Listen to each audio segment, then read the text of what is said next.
Hello students. तो जैसा कि आप सभी लोगों का जो एग्ज़ाम एसएससी सीएचएसएल का वो चल रहा है, तो आज है यहाँ पर 8 अगस्त और जो है 8 अगस्त का थर्ड शिफ्ट का एग्ज़ाम है यहाँ पर फाइनली समाप्त हो चुका है। तो यहाँ पर जो भी क्वेश्चंस पूछे गए हैं थर्ड शिफ्ट में, उन सारे क्वेश्चंस को डिस्कस करने वाले हैं। बस आप लोगों को वीडियो के लास्ट तक बने रहना है, साथ ही साथ लाइक और शेयर ज़रूर कर देना है। और एक बात और आपको ध्यान रखनी है कि अगर आपका एग्ज़ाम सेकेंड शिफ्ट में था तो सेकेंड शिफ्ट के भी क्वेश्चन आप लोग यहाँ पर ज़रूर कॉमेंट करेंगे। चलिए पहला क्वेश्चन देखें। पहला क्वेश्चन ये पूछा गया था कि मुस्लिम लीग की स्थापना किस वर्ष हुई थी। अगर मुस्लिम लीग की बात करें तो मुस्लिम लीग की यहाँ पर गठन की बात की गई थी, यानी स्थापना की बात की गई थी। तो 1906 यानी कि 1906 इसका राइट आंसर था। 1906 में मुस्लिम लीग की जो स्थापना है वो आगा खान और ढाका के नवाब सलीमुल्लाह के द्वारा की गई थी। तो कई बार ये पूछा जाता है कि जो मुस्लिम लीग की स्थापना थी वो किसके द्वारा की गई थी, तो वो आगा खान और सलीमुल्लाह के द्वारा की जाती है, 1906 में की जाती है। और इसके साथ साथ मोहसिन उल हक भी शामिल रहे हुए थे। बात करें अगर इसके पहले अध्यक्ष कौन बने हुए थे मुस्लिम लीग के, तो वकार उल हक जो रहे हुए थे मुस्लिम लीग के पहले अध्यक्ष थे।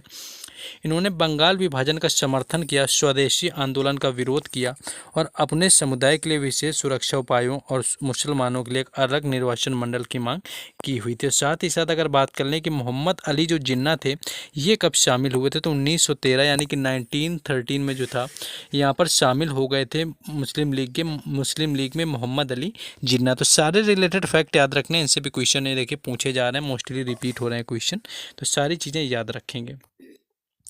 नेक्स्ट एक क्वेश्चन यहाँ पर आर्टिकल से बना हुआ था। आर्टिकल में ये क्वेश्चन आया हुआ था कि संविधान का अनुच्छेद 16 यानी कि आर्टिकल जो 16 है वो किससे संबंधित है। अगर संविधान के अनुच्छेद 16 की बात करें तो जो 16 ए यानी कि 16(1) होता है, इसके अनुसार जो होता है कि राज्य के अधीन जो नौकरियां हैं या पदों पर नियुक्ति के संबंध में सब नागरिकों के लिए अवसर की समान समानता रखी जाएगी।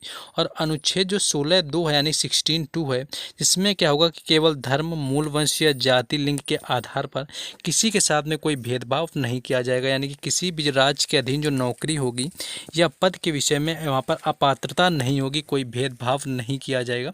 मतलब कि रोजगार जो समान देने की अवधारणा है कि सबको समान रोजगार दिया जाएगा, वो अनुच्छेद 16 में होगा। नेक्स्ट आगे देखेंगे। जैसा कि आप सभी को पता है कि एसएससी एग्ज़ाम के अंदर क्या होता है कि प्रीवियस ईयर क्वेश्चंस मोस्टली पूछे जाते हैं। तो यहाँ पर देखिए आपका जो 2023 में जो भी एग्ज़ाम हुए हैं एसएससी के, जिसमें कि एसएससी एमटीएस 2022 आता है, एसएससी सीएचएसएल 2022 है, एसएससी सीजीएल 2023 है, इन सभी जो पेपर हुए हैं 2023 वाले, इनके जीके जीएस के जो भी प्रश्न पूछे गए एग्ज़ाम के अंदर, उन सभी को एक्स्ट्रा फैक्ट लगा करके पूरी ई बुक तैयार कर दी गई है हर एग्ज़ाम की, जिसमें अगर आप तीनों एग्ज़ाम के एक साथ लेते हैं तो आपको कॉम्बो जो है वो 49 रुपीज़ में मिल जाएगा।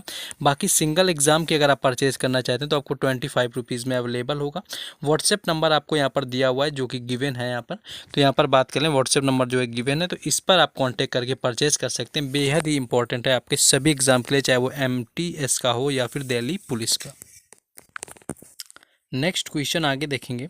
नेक्स्ट एक क्वेश्चन ये पूछा गया था कि आधार कार्ड से पैन कार्ड जोड़ने की तिथि कब तक बढ़ा दी गई थी। तो आधार कार्ड से जो पैन कार्ड जोड़ने की तिथि आई हुई थी उससे रिलेटेड क्वेश्चन पूछा गया था। तो देखिए जो केंद्रीय प्रत्यक्ष कर बोर्ड रहा हुआ था यानी कि सीबीडीटी के जो आधार से इसमें क्या थी, इसके द्वारा जो था, तो इन्होंने पैन कार्ड से आधार को लिंक करने की अंतिम तिथि को बढ़ा करके 31 मार्च 2023 रखी गई थी पहले, लेकिन इसको जब बाद में बढ़ाया गया तो 30 जून 2023 रख दिया गया था। यानी कि इसकी बढ़ाने वाली तिथि पूछी गई थी तो 30 जून आपको ऑप्शन में दिया होगा जो कि राइट आंसर था। यानी 30 जून तक इसकी बढ़ा दी गई थी और पहले जो थी वो 31 मार्च रखी गई थी। इससे यहाँ पर ये देख लेंगे सीबीडीटी का अध्यक्ष भी पूछा जा चुका है वर्तमान पिछले एग्जामों में करंट अफेयर का, तो नितिन गुप्ता इसका राइट आंसर हो जाएगा। सीबीडीटी के अध्यक्ष हैं, ये भी याद रख लेना क्योंकि क्वेश्चन इससे रिलेटेड पूछा जा चुका है। नेक्स्ट क्वेश्चन यहाँ पर देखिए सेंसस से आ गया था, देखने को मिला था जनगणना से कि किस राज्य का लिंगानुपात सबसे अधिक है। तो यहाँ पर अगर लिंगानुपात की बात करें कि किस राज्य का सबसे अधिक है, तो यहाँ पर अगर लिंगानुपात की बात की जाएगी तो यहाँ पर केरल आपका राइट आंसर हो जाएगा। यानी कि सभी भारतीय राज्यों में केरल का लिंगानुपात सबसे अधिक होता है जो कि लगभग 1084 होता है।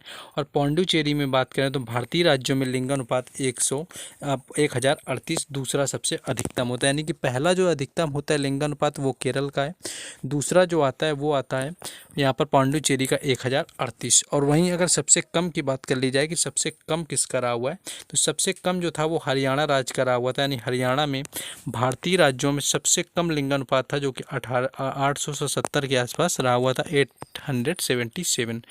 केंद्र शासित प्रदेशों की अगर बात की जाती तो इसमें दमन द्वीप का जो था वो सबसे लिंगानुपात कम रहा हुआ था, जिसमें कि 618 के करीब है। दमन द्वीप का लिंगानुपात सबसे कम होता है यूटीज यानी कि केंद्र शासित प्रदेशों के अंतर्गत। नेक्स्ट आगे देखेंगे, क्वेश्चन यह हो चुका है। नेक्स्ट है कुछ गढ़वाल से आपका रिलेटेड आया हुआ था, हिस्ट्री का क्वेश्चन था। हिस्ट्री का जो क्वेश्चन था कि जो गढ़वाल हैं वो वंश किस क्षेत्र में शासन करता था। अगर गढ़वाल की यहाँ पर बात कर लें, देखिए तो यहाँ पर जैसे गढ़वाल पूछा गया था, तो गढ़वाल वंश की बात करें तो गढ़वाल जो वंश है किस क्षेत्र में शासन करता था इसकी बात करें तो जो गढ़वाल राजवंश था वो भारतीय उपमहाद्वीप की एक राजपूती शक्ति थी, जिसने कि 11वीं और 12वीं जो शताब्दी थी इसके दौरान उत्तर प्रदेश और बिहार के वर्तमान भारतीय राज्यों के कुछ हिस्सों पर शासन किया हुआ था। यानी कि उत्तर प्रदेश और बिहार के कुछ राज्य क्षेत्र थे जो पहले किसी दूसरे नाम से थे, यहाँ पर शासन किया गया था गढ़वाल के द्वारा। और जो उनकी राजधानी थी वो वाराणसी में स्थित थी, यानी जिसको बनारस के नाम से आज जानते हैं वो वाराणसी थी आपकी। और एक आपकी संक्षिप्त अवधि के लिए उन्होंने कान्याकुब्ज यानी कि जो वर्तमान में कन्नौज कहा जाता है वहाँ पर भी शासन किया हुआ था। तो कान्याकुब्ज में भी शासन किया जो कि वर्तमान में कन्नौज कहलाता है, उत्तर प्रदेश के अंदर आता है। नेक्स्ट क्वेश्चन देखेंगे।